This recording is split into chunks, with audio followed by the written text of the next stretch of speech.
just can't wait to get on the road again. The life I love is making music with my friends. All right, well, as Coach Millican said, I teach economics at East Texas Baptist University, and we have an institute that we're starting up called the Institute for Economic Education, and the goal is to bring economic thinking and sound economics out into the community. And so we do that through stuff just like this. So I'm delighted to be here. This is exactly what I was brought to ETBU to do. So I hope I can kind of enhance your learning on economics. And Coach tells me that you're learning about GDP and inflation, so I've got a little lecture that we'll go through on GDP, try to give you some insights as to what GDP is and what it's good for, and help you understand that concept. It's a very important concept, macroeconomics. So, okay, GDP. Let's start off with GDP. And you'll notice here, I've got apples and oranges, and the idea of measuring. Okay. What GDP is going to do is give us a mechanism to measure, really, apples and oranges, and give us a sense of how well our economy is doing. So I want to start off by asking this question. What's the point of the economy? What's the economy for? What do we want out of the economy? How about it starts with an M? Money, lots of money. Okay, you know, good. You're tempted to say money, and that's okay, but really we want to look beyond money. Money's just the tool we use. What's money good for? Getting Stuff. That's what it was. stuff, all right? And that's what GDP is all about. GDP is really just a measurement of how much stuff our economy produces every year. It's really pretty simple, okay? So, food, transportation, services, haircuts, styling, technology, smartphones, housing, just to name a few, okay? Goods and services is what we want out of the economy. And GDP is a number that tells us how much stuff we're producing, and then we can use these numbers to compare over time how well our economy is performing.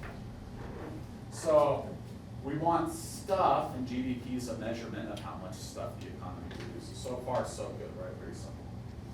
And we have a saying in economics, more is referred to less. So we want more stuff. How much more stuff do we have? So GDP tells us gross domestic product. To understand what it means, it's probably most useful just to start by looking at the words themselves. It's kind of complex. It's a little bit of jargon. There's a lot of this in econ, but if we break it down, we can see what it is capturing. Okay, so let's start with gross. What's gross? Big. Nasty. Ah, it's so gross. No, not this side. You guys actually. What are we talking about here? Like a gross of pencils? Gross revenue. We're talking about a total, a broad overall concept. So think of that as meaning total. What does domestic mean? Home or inside a particular space. So this means in a particular country. In this country, every country, of course, has its own GDP. And product, of course, stuff, goods and services that we want the economy to produce for us. So what GDP actually is the total stuff produced in a particular country. Pretty simple. Right, now how can we add up apples and oranges in cars and haircuts and houses if they're different goods, right? You can't add apples and oranges. I guess you could, maybe you could say I have one apple and one orange, two fruits. Then how do we add the Dodge Challenger on there? I have three things. I have a total of three, but one of those is much more important, isn't it? So how do we add an apple and an orange and a Challenger and a haircut? It's value. What's its value in terms of? Money. It's sold at a market price. So if we look at its market value, but we'll look at its market value, then we realize we have a common denominator that we can use to add up apples and oranges and cars and everything else. Now, I got a little ahead of myself. What are we going to use GDP for? Two major uses of GDP. One, and I've kind of mentioned this, is to just look at one particular country and say how well is our economy doing at producing stuff for us to use. And we look at the GDP number for instance for the US over time. We're looking at per person GDP. We're close to $50,000 per person with the stuff now every year, which is pretty nice. And you can see if we go back, this chart takes us back to the late 1800s. We were down here at something like 3,000. So with some exceptions like the Great Depression here in the 1930s, and there's been some business downturn since then. But in general, what is our GDP doing and what's our economic performance?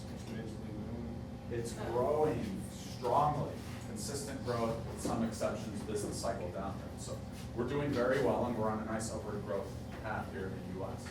Okay.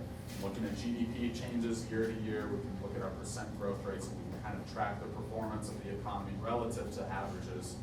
Okay, and we can identify business cycles or boom periods in our economy. So that's one major use. Comparing across countries, and I think you've been learning about this part of the world.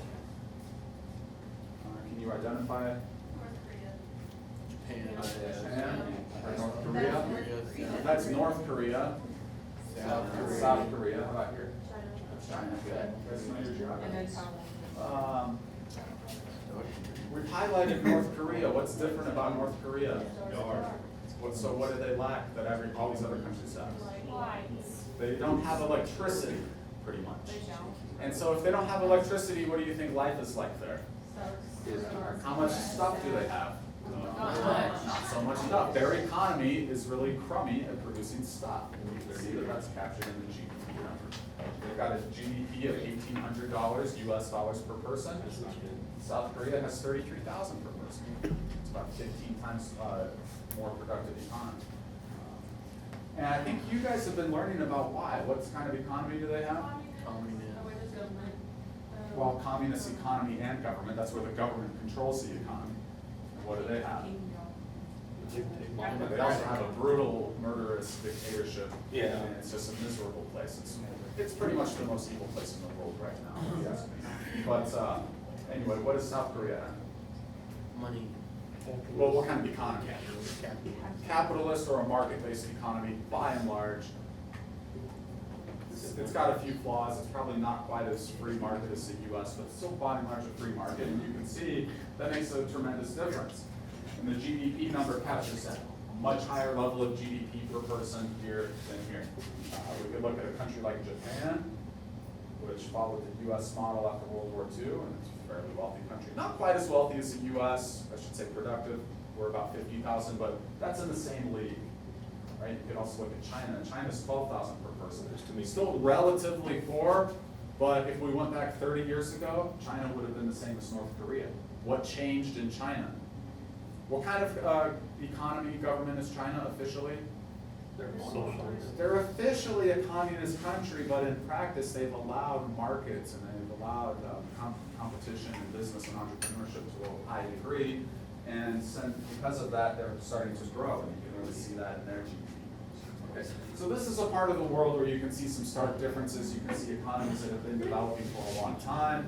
You can see economies that have started on a growth path. You can see economies that are stuck.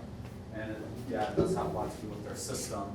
And we're focusing on just using these numbers to assess that performance. Okay, so the GDP per capita number, per person number, is a very powerful tool to summarize the level of economic performance in each country.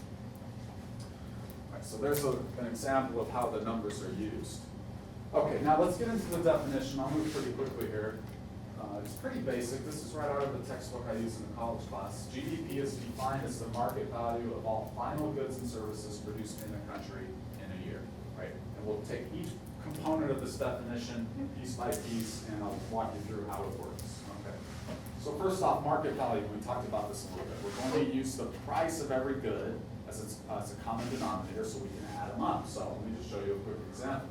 And we do indeed in my little mini economy here have apples and oranges and cars and clothing and food and medical services and movies, which would be entertainment services, right? So we've got a little representation of all the different kinds of products our economy makes for us. How do we add them up? We take each price for each product times the quantity for each product. Notice, for instance, so apples 33 cents each times 10 million apples produced gives us a value of 3.3 million. Okay. And they did the same thing, that times that, 500,000 worth of oranges, 18 million worth of cars, 2 million worth of shirts, and 800,000 worth of that, 400,000 worth of that. yada, yada, yada, we got $26 million worth of stuff altogether produced in this economy. That would be the GDP number, if this were the actual picture of an economy. Okay, so it's pretty straightforward.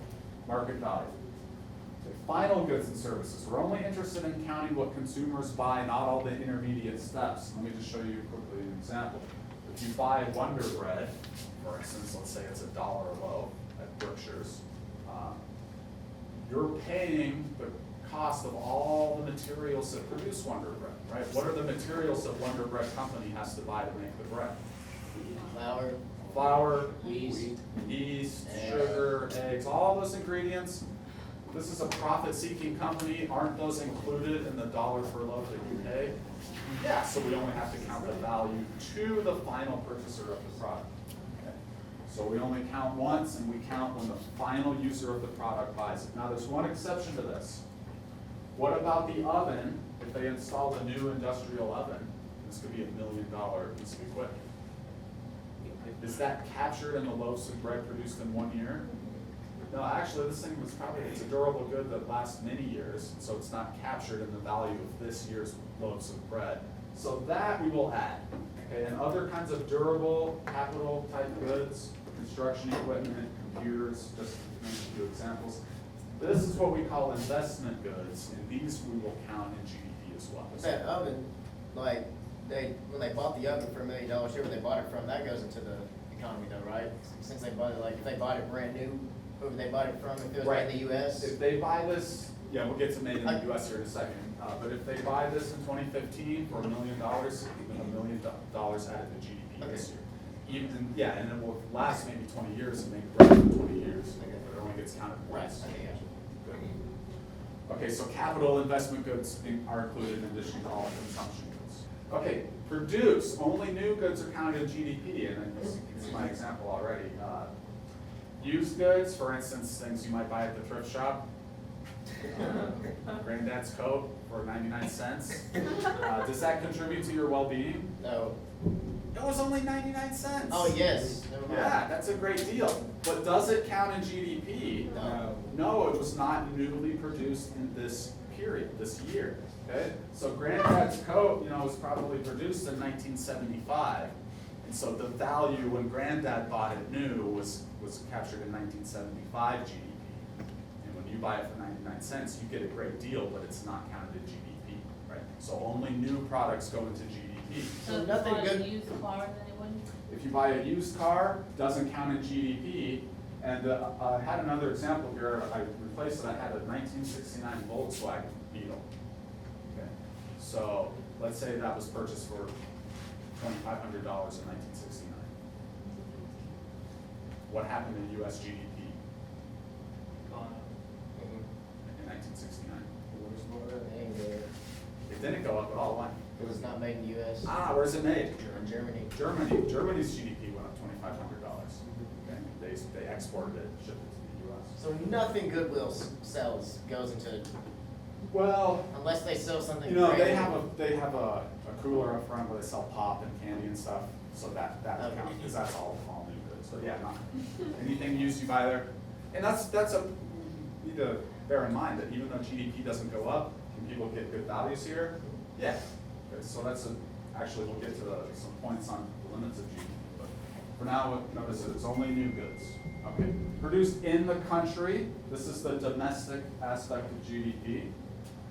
Stuff produced in the U.S., we don't care if the people who produce it are U.S. citizens or not, and we don't care if the company producing it is a U.S. company or not. So for instance, let's say these are foreign nationals, they probably from Central America, picking lettuce in California. If it's produced in California, does the value of this product count in U.S. GDP? Yeah, even though foreign nationals are producing. Likewise, here is a foreign-owned company, Nestle. You probably recognize the Nestle bunny here. This was one where we used to live in Indiana. We would drive by this plant. My kids would get all excited. There's the 50-foot Nestle bunny on the side of the road. This is a foreign-owned company, but they're making goods in Indiana and the U.S. So the value of the products here counts in U.S. GDP. Bonus point, anyone know where Nestle is located? I do. Switzerland. Switzerland. Give Give him the bonus point. Will do. Yeah, give me Yeah, that's a Swiss-owned company. And why do you think they would set up shop in the US to make coffee creamer? Well, we like our coffee creamer, but why don't they just make it in Switzerland and ship it over? it. It costs money to ship it. Yeah, it costs a lot of money to ship it, and maybe the labor's more expensive there too, so it makes economic sense for them to locate their plants in the US. Yeah, you guys are sharp. Okay, and then in a year, GDP counts only what's produced in a given time period, output per year in our economy. Not overall wealth. It's not technically a measure of wealth, although they're usually correlated. If you produce more, you usually have more. Okay? But to understand this, what's the difference between production and annual product and wealth, I need to teach you briefly here about something called the stock flow distinction. Okay? So, anybody familiar with the stock flow distinction? This is a little bit of advanced economics. Let me help you out. Okay, so it starts off like this: stock certificate here. Got it? Make sense? Okay. How about this one? Maybe a little more Texas appropriate. We got stock here, and then flow. Stock flow. Got it? It's pretty straightforward. Got it? All right. All right. Here's the real stock flow distinction. Think about water flowing into a bathtub. The stock, if we had at a moment in time measured how much water is in the tub, that's the stock of water in the tub. The flow is looking at how much water is coming out of the faucet over a given time period. So notice the flow says 20 gallons per hour. It could be liters per second. Okay, any kind of volume measurement times any or per any kind of time measurement. That's how much over a period of time is being added. And then the stock is at a point in time, how much do we have? So GDP, is it a stock or a flow? The market value of final goods and services produced in a country in a year, it's a flow, it's per year. Okay? What's stock? Stock would be national wealth, and I'll show you the numbers here in a second. So production, GDP, is a flow of new goods. Wealth is the stock of all goods we have at any point in time. Okay. GDP for 2014, 17.4 trillion. 17.4 trillion worth of final goods and investment goods produced in the U.S. last year. Our total wealth, as you can imagine, much bigger than that, 81.5 trillion. Why is wealth bigger than GDP? Because We buy stuff out of the country. yeah. Well, actually, GDP subtracts stuff that's important. But think about, what does wealth consist of? Everything. Houses, Oh, yeah. cars, buildings. Some Some stuff that's produced lasts, doesn't it? So a house is produced in a particular year, but then it continues to exist and it's worth, it's got a value that continues. Okay, so some stuff of our annual GDP is long-lasting goods and that contributes to national wealth. Some stuff, like what about the apples and oranges? What happens to them once they're produced? You eat them now or they spoil, do they contribute to national wealth? No, they're consumed up in the same year they're produced. Okay. So a lot of this is going to be goods that are consumed pretty quickly. They don't contribute to wealth. Some of them, though, will be durable goods like cars or tractors or buildings, and they will contribute to overall wealth as well. Okay, so there's GDP. Now, let me give you a few pointers on what GDP can and cannot do, and then we'll wrap up with a kind of a summary statement. Right. GDP does not measure happiness or well-being. You can't measure happiness. Right? I know you can go into the doctor's office and they say, how bad does it hurt? They've got the chart. It's got like a frowny face with tears on one end, and just a basic face, and over here's a happy face. How bad does it hurt? I always point to the frowny face with tears, so they'll give you the good drugs, But still, is there a number on that? Is that an actual measurement? No, that's a subjective concept, so we can't technically measure happiness. Okay? We actually can't really measure the value of goods. And this is a concept you'll learn in economics if you study at the college level. Value is subjective. Value exists in the mind. People value different things differently. Okay? So we can't technically measure value, but we can take market value, the price people pay, as a proxy for value. We can, in an accounting sense, we can tabulate the value of goods in the economy. That's all the GDP is doing. And that's all we claim it does. We don't claim it measures happiness or well-being. Okay? And then it gives us, as I've mentioned already, the ability to track performance of our economy and then compare our economy to others. All right? Now, I want to show you though, and I have a little video that illustrates this, I want to suggest that most people would want to live, in fact, pretty much all people would want to live in a higher GDP economy. And here's why. Let me show you a brief video that demonstrates this. Every year of every day, thousands of people fall victim to FWP, I'm so cold. starving, Nobody cares about me. also known as first world problems. I'm so cold. Somebody set the AC to 72. I need it at 73. Starving. All we have is leftovers. Nobody cares about me. Nobody commented or liked my status. Hi, I'm Ryan Higa, and for just 5 hours of attention a day, you could help somebody with FWP. Everyone keeps putting so much pressure on me. I don't know what I want for my birthday. I have too much chips for my dip. But if I open a new dip, I'll have too much dip for my chips. Why does Apple keep making new iPhones? Now I have to get another one? They've been through so much struggle, The remote's over there, but I'm all the way over here. so much hardship, My iPhone 5 is too big for my skinny jeans. so much attention, tension. I poured my cereal without checking to see if we had milk. We didn't. So please, show your support and send them this video, and show them how much we care about their FWPs. I bought too many groceries. Now I'll have to make 2 trips. All you have to do is call the URL, 1-800.org, and we'll send you the FWP helping kit, which includes a bridge, a straw, and a full cup with a cover. Here's a bridge. Now get over it. Here's a straw. Now suck it up. Here's a full cup. Now shut the full cup.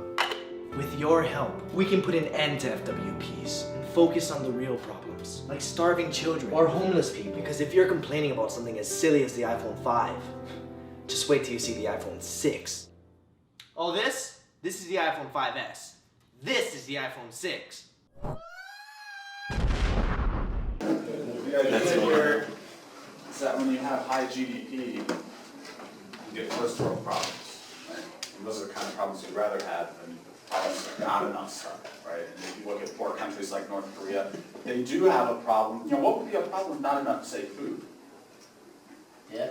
Yeah, they have people dying from starvation. Okay, that's unheard of in a rich country like the U.S. Okay, and lack of medicines and just they lack everything, right? So when you look at GDP numbers, you'll see that they will correlate with other things that people want, like long lifespan, good nutrition, everything else. Okay, so we generally would favor living in a high GDP country over a low one. Okay. And it's kind of summed up well by this quote from the famous writer Helen Brown. Money, if it does not bring you happiness, will at least help you be miserable and comfort. Okay? And maybe, you know, that's kind of maybe that's a spiritual condition in the U.S. because we're all wrapped up in our goods. But hey, we'd much rather be there than be in a place that's starving and lacking for goods and services. Okay. Let's see, I want to wrap up very quickly. I'll just throw at you some problems with GDP. GDP does not count everything. First off, underground economy. Okay, so goods that are illegal, and then, you know, I have to say, official view of ETBU is that this is a naughty good and you shouldn't use it. But that being said, do people who use that value it? Yeah, so it's an economic good with value, even though we might think it's wrong. We might think it's naughty and you shouldn't use it. And if you don't know what that is, that's for the best, probably. Or if you work for cash, maybe, under the table, off the books. That's not recorded, so that won't be captured. These things probably minimal in the U.S. By and large, we're an open market. Non-market production, things that are produced at home and not sold. What's the price here if you grow your own vegetables? Is there a price? You can sell them. If you yeah, if you sold them at a farmer's market, they could go into GDP. But if you produce it and then eat it yourself, it does not go into GDP because there's no price, the value of it. So if you change your oil to your own housework. This stuff, kind of interesting, but it's kind of a side note, pretty minimal for the U.S. economy, maybe more relevant in poorer economies. Okay, and then we have leisure. Now there's 2 reasons for leisure, and economics means non-work. That could be bad. It could mean I'm unemployed and living in a van down by the river, so that could be bad. But it could also be good. Hey, I'm taking the day off to go spend the day on the lake with my new boat. Want to come? Right? So, here's the point though. The point is that Americans work a lot less than we used to. This goes back to the 1960s. This is average weekly hours. We used to work about 39 hours on average. Now we only work about 33. And your grandparents look at this and say, yep, you kids, you people today are so lazy. Back in my day, we put in a full week's work. Well, that's one take you could have on it. My take is that we don't need to work nearly as much, and we can still enjoy a much higher standard of living and more leisure time, to have fun. Okay, but here's the point. If work hours goes down, what happens to GDP? It goes down, but who cares? We got more leisure time, and we can't value the leisure time. There's no way to add that in. So GDP is a little bit skewed there. Probably not too big of a deal, but it is skewed.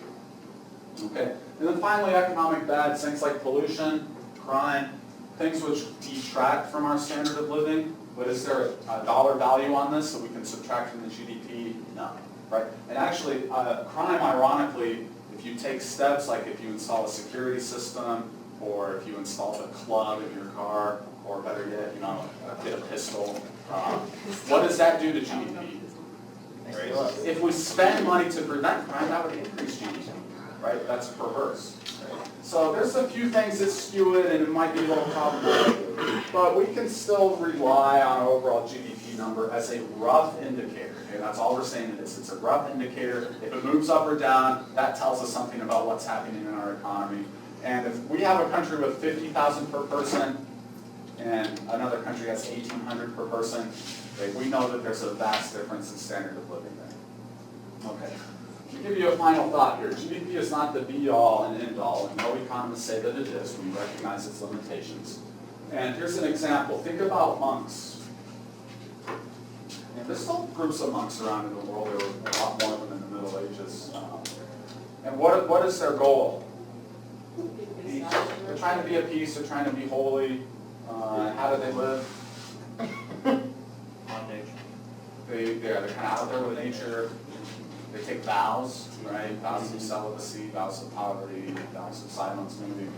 And if they're all by themselves because they need to separate themselves from the sinful world, everything they produce is homegrown. So what's their GDP?